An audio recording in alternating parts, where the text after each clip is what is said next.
नमस्कार दोस्तों, आपके अपने चैनल अपना देश में आप सभी का हार्दिक स्वागत है दोस्तों। सावन का पवित्र महीना शुरू होने ही वाला है। सावन का महीना भगवान भोलेनाथ को विशेष तौर पर प्रिय होता है और दोस्तों भगवान भोलेनाथ को प्रसन्न करने के लिए कमेंट में जरूर से लिखें ओम नमः शिवाय या फिर हर हर महादेव या फिर बम बम भोलेनाथ की। दोस्तों भगवान भोलेनाथ अपने भक्तों पर बहुत जल्दी प्रसन्न होते हैं, इसी तो उन्हें भोलेनाथ कहा जाता है। दोस्तों भगवान भोलेनाथ के भक्त विशेष तौर पर श्रावण के महीने में भोलेनाथ को प्रसन्न करने के लिए विशेष पूजन अर्चन करते हैं। लेकिन दोस्तों जाने अनजाने की गई गलतियां कभी कभी हमारे जीवन पर भारी पड़ जाती है। वैसे तो दोस्तों भगवान भोलेनाथ बहुत जल्दी प्रसन्न हो जाते हैं, लेकिन उतनी ही जल्दी रुष्ट भी होते हैं। इसलिए उनकी पूजा में कुछ बातें हैं जिनका आपको विशेष ख्याल रखना चाहिए। दोस्तों श्रावण के महीने में अलग अलग तरीके से व्रत किए जाते हैं। जो लोग 16 सोमवार का व्रत करना चाहते हैं उन्हें श्रावण के महीने से इस व्रत को शुरू करना चाहिए, और जो लोग 16 सोमवार व्रत नहीं कर सकते उन्हें एटलीस्ट श्रावण के पांचों सोमवार का व्रत जरूर से करना चाहिए। दोस्तों इस बार श्रावण के महीने में 5 सोमवार पड़ रहे हैं और जितने सोमवार अधिक होते हैं उतना ही उसे शुभ माना जाता है, क्योंकि उतनी ही ज्यादा भगवान भोलेनाथ की कृपा हम पर बरसती है। लेकिन दोस्तों भगवान भोलेनाथ की पूजा सोमवार के दिन करना बहुत ही शुभ माना जाता है। वैसे बहुत से लोग दोस्तों ऐसे भी हैं जो पूरे श्रावण के महीने में व्रत उपवास करते हैं और भगवान भोलेनाथ की पूजन अर्चन करते हैं।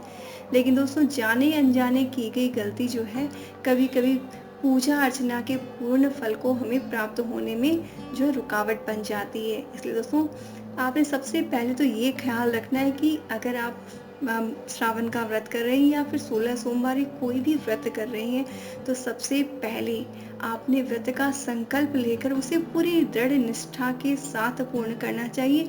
व्रत का संकल्प लेकर उसे बीच में नहीं छोड़ना चाहिए। अगर आपने पांचों सोमवार के व्रत करने का संकल्प लिया है तो आपने पूरी निष्ठा के साथ व्रत करना चाहिए, और अगर आप पूरे महीने व्रत करने का संकल्प लेते हैं तब भी आपने पूरी निष्ठा के साथ ही व्रत करना चाहिए। कई बार क्या होता है दोस्तों, किसी को फिजिकल प्रॉब्लम हो जाती है तो उनके लिए व्रत फिर वो भारीपन के साथ में वो करते हैं, तो ऐसा नहीं करना चाहिए। अगर आपका शरीर स्वस्थ नहीं है, आप व्रत करने में सक्षम नहीं है तो आप व्रत का संकल्प ना लें। अगर व्रत का संकल्प लिया है तो पूरी इच्छा और पूरी दृढ़ शक्ति से व्रत को आपने करना चाहिए। साथ ही दोस्तों शिवलिंग पर जब आप कोई भी पूजन अर्चन की चीजें चढ़ाते तो उनमें कुछ नियम होते हैं। जैसे बिल पत्र जब चढ़ाते तो बहुत से लोग एक गलती करते हैं, बिल पत्र की जो पीछे का जो डंठल होता है उसे अशुद्ध माना जाता है। जब भी आप बिलपत्र चढ़ाते तो उसके पहले बिलपत्र को धोकर उसके पीछे का जो डंठल होता है उसको आपने तोड़ देना चाहिए, और फिर जहाँ जो चिकनी सतह है उस पर आपने चंदन से ओम नमः शिवाय लिखकर फिर भोलेनाथ को बिलपत्र जो है वो अर्पित करना चाहिए। साथ ही दोस्तों कभी भी भोलेनाथ को खंडित बिलपत्र आपने बिल्कुल भी अर्पित नहीं करने चाहिए। बिलपत्र आप कम चढ़ाएं, चढ़ाए हुए बिलपत्र को धोकर आप यूज कर लें, लेकिन खंडित बिलपत्र ना चढ़ाएं। और अगर आप बोल सकते हैं अच्छी तरीके से बोल सकें तभी बिलपत्र चढ़ाने का जो मंत्र है वो आपने बोलना चाहिए। अगर आप संस्कृत के मंत्रों को बोलने में सक्षम नहीं है तो बिलपत्रम समर्पयामि इतना बोलकर ही आप बिलपत्र को चढ़ा दीजिए। आप मन ही मन भोलेनाथ को आप ध्यान करते हुए बिलपत्र को चढ़ाते हुए बोल दीजिए, हे भोलेनाथ मैं आपको बिलपत्र समर्पित कर रही हूँ। तो इससे भी हो जाता है, लेकिन गलत तरीके से उच्चारण करना गलत होता है, इस बात का आप ख्याल रखें। साथ ही दोस्तों बहुत से लोग क्या करते हैं, भगवान भोलेनाथ को जब चावल अर्पित करते हैं तो बिना देखे जो भी चावल होते हैं उनको चढ़ा देते हैं। ये गलती बिल्कुल भी नहीं करनी चाहिए। भगवान भोलेनाथ पर खंडित चावल जो है वो नहीं चढ़ाए जाते। भोलेनाथ पर सिर्फ और सिर्फ अक्षत चढ़ाए जाते हैं जो कि खंडित नहीं होते हैं। और साथ ही दोस्तों चावल चढ़ाने का एक तरीका होता है। जब भी आप भोलेनाथ को चावल चढ़ाए तो हाथ में चावल को ले लीजिए, फिर थोड़ा सा जल डालिए और उन्हें भिगा लीजिए, और फिर भीगे हुए अक्षत को ही आपने शिवलिंग पर अर्पित करना चाहिए। अगर आप बहुत अच्छी तरीके से आपके पास समय है और शांति से पूजा करते हैं तो आपने एक एक अक्षत को भोलेनाथ पर ओम नमः शिवाय का जप करते हुए अर्पित करना चाहिए। इसके साथ ही दोस्तों भगवान भोलेनाथ को जो फूल अर्पित करते हैं उनमें भी आपने सावधानी रखने की जरूरत है। सारे फूल जो है भगवान भोलेनाथ को अर्पित नहीं होते। जैसे लाल रंग के फूल भगवान भोलेनाथ को अर्पित नहीं किए जाते हैं। बेसिकली सफ़ेद रंग के फूल, आक के फूल जो भगवान भोलेनाथ को अर्पित किए जाते हैं, इस बात का आपने ख्याल रखना है। साथ ही केतकी के फूल भगवान भोलेनाथ को नहीं चढ़ाए जाते हैं। इसलिए दोस्तों केतकी के फूल आपने शिवलिंग पर नहीं चढ़ाने। आप मोगरा इत्यादि के जो फूल है वो आप चढ़ा सकते हैं, लेकिन केतकी के फूल नहीं चढ़ाने हैं। साथ ही दोस्तों भगवान भोलेनाथ की पूजा में तुलसी का प्रयोग नहीं किया जाता है। भगवान भोलेनाथ की पूजा में तुलसी वर्जित है, लेकिन बहुत से लोगों को आदत होती है, जैसे श्री हरि विष्णु की पूजा में तुलसी कंपल्सरी होती है, इसलिए भगवान भोलेनाथ को भी अर्पित कर देते हैं, या फूल पुड़िया में साथ में होती है तो चढ़ा देते हैं। तो ऐसी गलती ना करें। अगर बिलपत्र के साथ में तुलसी है तो आपने बिलपत्र को अच्छे से धोकर चढ़ाना चाहिए। तुलसी भोलेनाथ को अर्पित नहीं करनी चाहिए, ना ही गणेश जी को तुलसी अर्पित की जाती है। इस बात का भी आपने ख्याल रखना है।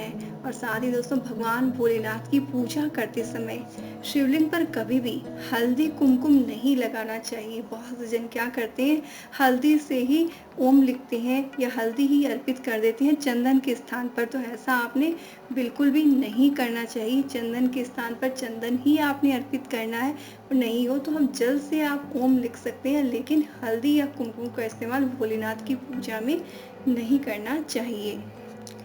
इसके साथ ही दोस्तों शिवलिंग पर जब जल से अभिषेक करते हैं तो कांसे या पीतल के बर्तनों का ही इस्तेमाल करना चाहिए। तांबे के पात्र का इस्तेमाल अवॉइड करना चाहिए।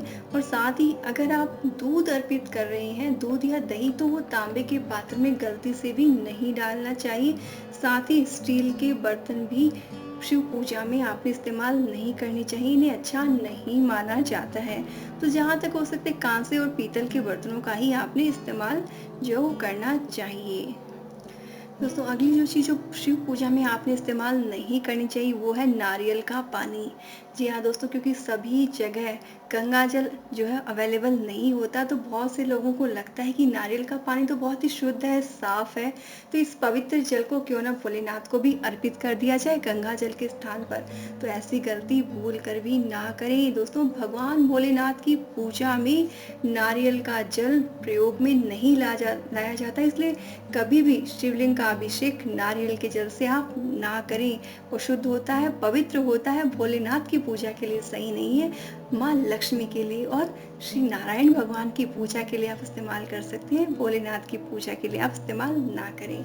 साथ ही दोस्तों जब भी आप कोई भी व्रत उपवास करें, किसी भी महीने का कोई भी पूजा, तो जो डार्क कलर होते हैं या जिन्हें अच्छे या शुभ कलर नहीं माना जाता है या जिन्हें अशुभ माना जाता है, जैसे बैंगनी, नीले, काले, ये रंग जो है हिंदू धर्म में इन्हें नेगेटिव रंगों में शामिल किया गया है। तो ऐसे कपड़े पहनकर पूजा नहीं करनी चाहिए। जहाँ तक हो सके लाल, पीले, हरे, ये सब रंग जो इन्हें शुभता का प्रतीक माना जाता है, ऐसे रंगों का इस्तेमाल आपने करना चाहिए। ऐसे कपड़े पहनकर ही आपने पूजा करनी चाहिए। साथ ही दोस्तों शिवलिंग पर दूध अर्पित किया जाता है सावन के महीने में दोस्तों, लेकिन शिव जी को तो दूध अर्पित किया जाता है, लेकिन शिव जी का व्रत करके दूध ग्रहण नहीं किया जाता है। दोस्तों इसके पीछे एक बहुत ही साइंटिफिक लॉजिक भी है। एक्चुअली दोस्तों होता क्या है कि श्रावण के महीने में हर जगह घास और जो जंगली घास उगती है उसके साथ जहरीले पौधे भी निकल आते हैं, और गाय भैंस चरते हुए उन जहरीले पौधों को भी खा लेते हैं, और उससे होता क्या है उनका दूध विषैला हो जाता है, और उस दूध को ग्रहण करने से व्यक्ति बीमार पड़ सकता है। तो ऐसा ना हो इसीलिए शास्त्रों में श्रावण के महीने में चौमासे के अंदर जो है गाय भैंस के दूध को या दूध के इस्तेमाल को अवॉइड किया जाता है और इसे भगवान भोलेनाथ को अर्पित किया जाता है। दोस्तों इस तरह से आप इन छोटी छोटी बातों का ख्याल रखें। अगर भोलेनाथ की पूजा करेंगे तो आपकी पूजा बिल्कुल से सक्सेसफुल होगी ही होगी। इसके साथ ही तो सावन के महीने के कुछ बेसिक नियम हैं, उनका भी आपने जरूर से पालन करना चाहिए। सावन के महीने में दूध के साथ बैंगन, हरी पत्तेदार सब्जियों का इस्तेमाल भी वर्जित माना गया है, क्योंकि बैंगन को अशुद्ध माना जाता है, इसलिए शिव भक्तों को सावन के महीने में इनका इस्तेमाल नहीं करना चाहिए। साथ ही दोस्तों सावन के महीने में दिन में नहीं सोना चाहिए, क्योंकि ऐसा माना जाता है कि सावन के महीने में भोलेनाथ जो है दिन में पृथ्वी पर विचरण करते हैं। इसलिए आप चाहते हैं कि भगवान भोलेनाथ का असीम आशीर्वाद आशीर्वाद आपको प्राप्त हो सके। तो दिन के समय में भी आप ओम नमः शिवाय का मंत्र मन ही मन जपते रहे ताकि भोलेनाथ की असीम कृपा आपको प्राप्त हो सके। साथ ही दोस्तों इस महीने में मांस, मदिरा, नॉनवेज, तामसिक भोजन और जितनी भी नशीली चीज़ें इनका इस्तेमाल नहीं करना चाहिए, क्योंकि दोस्तों इन सब चीज़ों का इस्तेमाल करने से व्यक्ति का मन भी तामसिक हो जाता है, उसकी सोच भी तामसिक हो जाती है। व्यक्ति की सोच सात्विक रहे, पूजन अर्चन में उसका ध्यान लगे, इसीलिए इन सब चीज़ों का इस्तेमाल नहीं करना चाहिए। बहुत से लोग क्या करते हैं, अगर सोमवार का व्रत करते हैं तो सोमवार के दिन तो नहीं खाते, बाकी दिन सब चीज़ों का सेवन करते हैं। तो ऐसी गलती आपने नहीं करनी। आपने किसी भी दिन इन चीज़ों को नहीं खाना चाहिए। बेसिकली सावन के महीने में तो आपने बिल्कुल भी इन चीज़ों को इस्तेमाल नहीं करना चाहिए। साथ ही दोस्तों सरसों के तेल की मालिश को भी वर्जित बताया जाता है। इसके पीछे 2 रीज़न आते हैं। पहली चीज़ तो ये कि सरसों का तेल जो है शनिदेव को अर्पित होता है और इसको नकारात्मकता का प्रतीक भी माना जाता है। वहीं सरसों का तेल की जो तासीर होती है वो गर्म होती है, इसीलिए भी इस समय में सरसों के तेल की मालिश को अवॉइड करना चाहिए। साथ ही दोस्तों सावन के महीने में कांवड़ यात्रियों को जो है कभी भी तकलीफ नहीं देनी चाहिए, उनका अपमान नहीं करना चाहिए, क्योंकि ऐसा माना जाता है कि जो व्यक्ति कांवड़ यात्रियों का अपमान करते हैं भगवान भोलेनाथ उनसे रुष्ट हो जाते हैं। इसलिए ख्याल रखें दोस्तों, कभी भी किसी का भी अपमान नहीं करना चाहिए। और साथ ही दोस्तों व्रत करके कभी भी गुस्सा नहीं करना चाहिए, मन को शांत रखना चाहिए, ईश्वर की आराधना करनी चाहिए। इसलिए सावन के महीने में अपने गुस्से पर भी कंट्रोल रखना चाहिए। इसके साथ ही दोस्तों शास्त्रों में एक बात और आती है कि सावन के महीने में बाल नाखून नहीं काटने चाहिए, शेव नहीं करनी चाहिए। इसके पीछे भी एक सिंपल सा लॉजिक है कि व्यक्ति इन सब चीज़ों को जो सांसारिक सुखों की प्राप्ति के लिए करता है, और जब ये सब नहीं करते हैं, बाल वगैरह पर ध्यान नहीं देता इंसान, इसका मतलब है कि उसका मन वैरागी हो गया है, ईश्वर की भक्ति में लग चुका है। इसीलिए इन सब चीज़ों को जो है काटने के लिए मनाही होती है। इसके साथ ही दोस्तों किसी भी व्रत में आपने सुना होगा कि कहा जाता है कि व्रत करके किसी को सोते हुए इंसान को नहीं उठाना चाहिए।